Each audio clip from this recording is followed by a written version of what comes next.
tere! Tänases Trinity äriõiguse nõuandevideos räägin äriregistrile esitatavate dokumentide vorminõuetest ja keelenõuetest.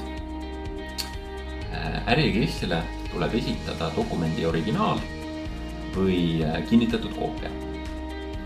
Originaal tähendab siis seda, et dokument, mis on paberil allkirjastatud, tuleb saata postiga äriregistrile ja dokument, mis on digiallkirjastatud, tuleb edastada ettevõtja portaali vahendusel.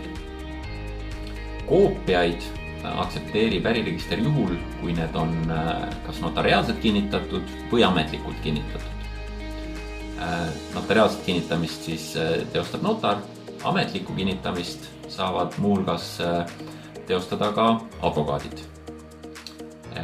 Kui dokument ei vasta vorminõuetele, siis on koopia, mis ei ole näiteks advokaadi või notari poolt kinnitatud, siis äriregister teeb puuduste kõrvaldamise määruse ja ootab, et talle saadetaks korrektne dokument.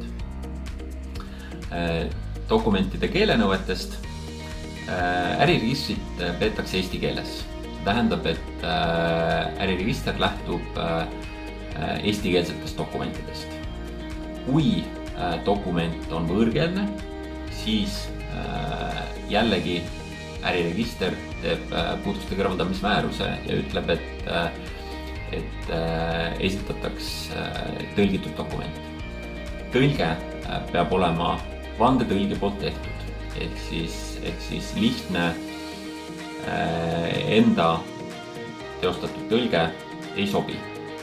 Nüüd sobiv alternatiiv selleks on koostada dokumendid juba algselt näiteks kahes paralleelkeeles, näiteks eesti ja inglise keeles. Ja selliseid dokumente äriregister aktsepteerib, kuna tema lähtub siis dokumendi eestikeelsest osast. Kui eelnev osas tekkis küsimusi, võtke meiega juurde ühendust.